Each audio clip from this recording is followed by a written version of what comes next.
حضرت سیدنا علی المرتضیٰ شیر خدا کرم اللہ وجہ الکریم، آپ ایک دن کہیں لمبے سفر کو جا رہے تھے، کڑکتی دھوپ تھی، تتی ریت تھی، جاتے جاتے آپ کا گزر ایک بوڑھے مزدور کے قریب سے ہوا۔ ایک دل دہلا دینے والا منظر سامنے آیا، پتھر دل نرم کر دینے والا، پتھر دل موم کر دینے والا، رلا دینے والا منظر آپ کی آنکھوں کے سامنے آیا۔ آپ نے دیکھا ایک 60 سالہ بوڑھا ہے، ہاتھ کانپتے ہیں، اس کی گردن کانپتی ہے، اس کی ٹانگیں کانپتی ہیں، طاقت اور قوت رخصت ہو گئی ہے۔ اس کے باوجود بھی وہ 60 سالہ بوڑھا ندی کے اس کنارے کے وزنی سامان کو اٹھا کر ندی کے دوسرے کنارے پر جا رکھتا ہے۔ وہ جب سامان اٹھانے لگتا ہے وزنی سامان اٹھا تو نہیں سکتا، کیونکہ اس کے اندر طاقت بالکل نہیں تھی، دیکھنے میں اس کے اندر قوت بالکل نہیں تھی، وہ کسی مجبوری کا ستایا ہوا۔ حضرت سیدنا علی المرتضیٰ شیر خدا کرم اللہ وجہ الکریم نے جب اس منظر کو دیکھا تو حضرت علی نے فرمایا، اے بزرگ، اے نیک بندے، اپنی اولاد کو حلال کی روٹی کما کر کھلانے والے بندے، مجھے اتنا بتا دے کہ آخر کس چیز نے تجھے اتنی مشقت اٹھانے پہ مجبور کر دیا؟ کس چیز نے تجھے اتنی سخت محنت کرنے پہ مجبور کر دیا کہ تو ندی کے اس کنارے کے سامان کو اٹھا کر دوسرے کنارے پہ جا رکھتا ہے؟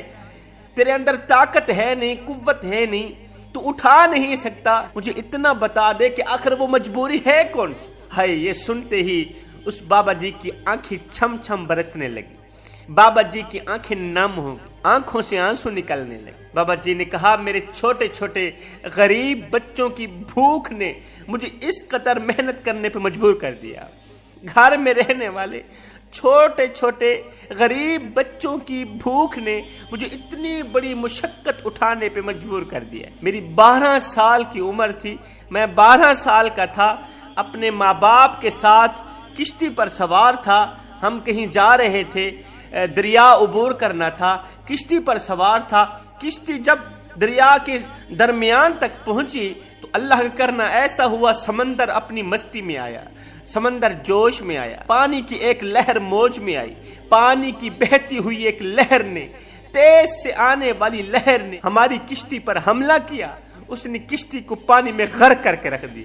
میں نے کشتی کو الٹتا تو دیکھا، پانی میں خود کو غرق ہوتے تو دیکھا، اس کے بعد مجھے کوئی پتہ نہیں۔ جب میری آنکھ کھلی تو میں نے محسوس کیا کہ سمندر کے کنارے ریت کے اوپر میں لیٹا ہوا ہوں اور 2 آدمی میری خدمت پر مامور ہیں۔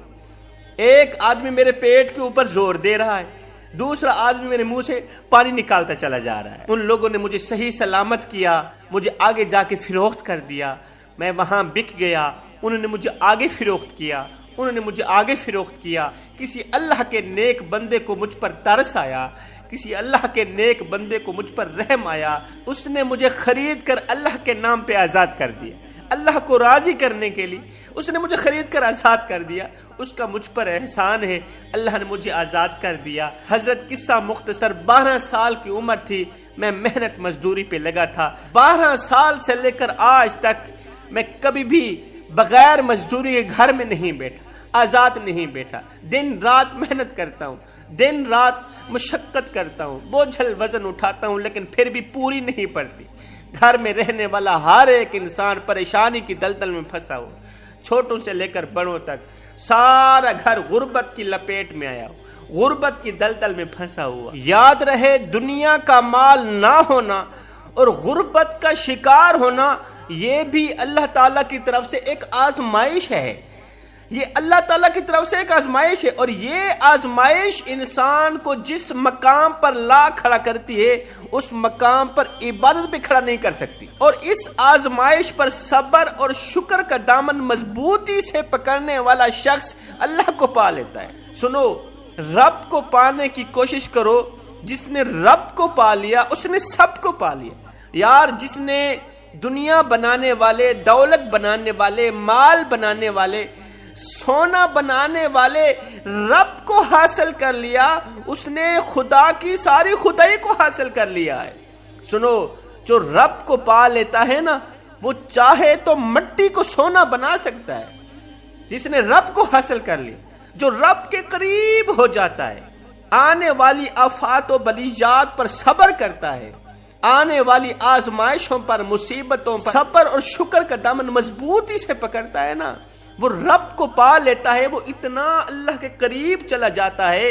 اب یہ شخص چاہے تو مٹی کو سونا بنا سکتا ہے، کیونکہ اس نے سونا بنانے والے مالک کے ساتھ دوستی لگا رکھی۔ ایک بادشاہ کہیں جا رہا تھا تو آگے ایک بوڑھا لکڑیوں کا گٹھا اپنے کندھے پہ رکھ کے آ رہا تھا۔ لکڑیوں کا گٹھا اپنے کندھے پہ رکھ کے ادھر سے ایک بزرگ آ رہا تھا، ادھر سے بادشاہ جا رہا تھا۔ جب وہ بوڑھا قریب آیا تو بادشاہ نے پوچھا، بابا بتا تو صحیح تیرا رب کون ہے؟ جیسے ہی بادشاہ نے کہا نا بتا تو صحیح تیرا رب کون ہے، تو اس بزرگ نے کیا کیا، لکڑیوں کا گٹھا زمین پر رکھا، آسمان کی طرف دیکھا، عرض کی میرے مالک اور میرے کریم رب، اس لکڑیوں کے گٹھے کو سونا بنا کر اس بادشاہ کو تو خود ہی بتا دے کہ میں کون ہوں۔ اس بادشاہ کو خود ہی بتا دے، لکڑیوں کے گٹھے کو سونا بنا کر، کہ تو رب کون ہے۔ ابھی اس کی دعا ختم نہیں ہوئی تھی، بادشاہ نے جب لکڑیوں کے گٹھے کی طرف دیکھا تو وہ سونا بنا پڑا تھا۔ حیرت میں مبتلا ہو گیا کہ لکڑیوں کا گٹھا دعا کی صدقے سونا بنا پڑا تھا۔ اب بزرگ نے آسمان کی طرف دیکھا، مالک اس سونے کے گٹھے کو لکڑیاں بنا دے، تو فوراً ہی وہ سونے کا گٹھا لکڑیاں بن گئی۔ بزرگ نے اس گٹھے کو اپنے کندھے پہ رکھا، یہ کہتے ہوئے چل دیا کہ یہ ہے میرا رب جس نے سونے کو لکڑیوں کو سونا بنا کر دکھایا ہے۔ اس جانے والے بزرگ سے بادشاہ نے کہا، بزرگ میاں بتا تو صحیح اتنا بڑا خزانہ آیا کہاں سے ہے، اتنی بڑی بزرگی کہاں سے حاصل کی ہے؟ تو اس بزرگ نے کہا، جب سے میں نے اللہ کو حاصل کیا ہے نا، اللہ نے اس جیسے خزانے کو میرے قدموں کی دھول بنا دی۔ جب سے میں نے اللہ کو حاصل کیا، جب سے میں نے رب کو حاصل کیا، اللہ نے اس سونے جیسے خزانے کو میرے قدموں کی دھول بنا دیا ہے۔ مجھے اس خزانے کی ضرورت ہی نہیں ہے، کیونکہ میں غربت کو بہت زیادہ پسند کرتا ہوں، میں غربت کو بہت زیادہ لائق کرتا ہوں۔ یہ اللہ تعالیٰ کی طرف سے میرے پاس ایک آزمائش آئی، میں اس آزمائش پہ جتنا صبر کرتا جاؤں گا اللہ مجھ پہ اتنا راضی ہوتا جائے گا۔ اب اس 60 سالہ بزرگ نے کہا جو محنت مزدوری کر رہا تھا، یا علی بڑے عرصے سے میں محنت مزدوری کر رہا ہوں، مشقتیں اٹھا رہا ہوں، بوجھل وزن اٹھا رہا ہوں، لیکن مجھے وہ کامیابی نہیں مل رہی جس کامیابی کا میں اہل ہوں۔ جو کامیابی مجھے ملنی چاہیے تھی وہ مجھے نہیں ملی۔ مجھے کوئی ایسا عمل بتا دیں کہ اللہ تعالیٰ ہر ایک کام میں مجھے کامیابی عطا کرے، میرے مال میں برکت ہو، میری روزی میں برکت ہو، میرے گھر سے پریشانیاں اٹھا لی جائے، غربت اٹھا لی جائے۔ حضرت سیدنا علی المرتضیٰ شیر خدا کرم اللہ وجہ الکریم نے فرمایا اے مزدور بندے، میں تجھے سونے کی تختی پہ لکھنے والی ایک نصیحت دے کے جا رہا ہوں، ساتھ ہی ایک عمل دے کے جا رہا ہوں، یہ عمل ضرور اپنانا، انشاءاللہ تو غربت کی دلدل سے نکل جائے گا۔ اس نے کہا حضرت جلدی بتائیں۔ حضرت سیدنا علی المرتضیٰ شیر خدا کرم اللہ وجہ الکریم نے فرمایا اپنے ہر دن کا آغاز، ہر کام کا آغاز اللہ کی مخلوق کو کچھ نہ کچھ کھلا کر کیا کرو۔ اس بزرگ نے کہا، غریب بزرگ نے کہا، غریب مزدور نے کہا، حضرت مجھ میں اتنی گنجائش نہیں کہ میں اللہ کی مخلوق کو کچھ نہ کچھ کھلاؤں۔ حضرت علی نے فرمایا تیرے گھر میں اناج کا ایک دانہ تو ہوگا نا، اس اناج کے ایک دانے کو اللہ کی غریب مخلوق کو کھلا لیا کرو۔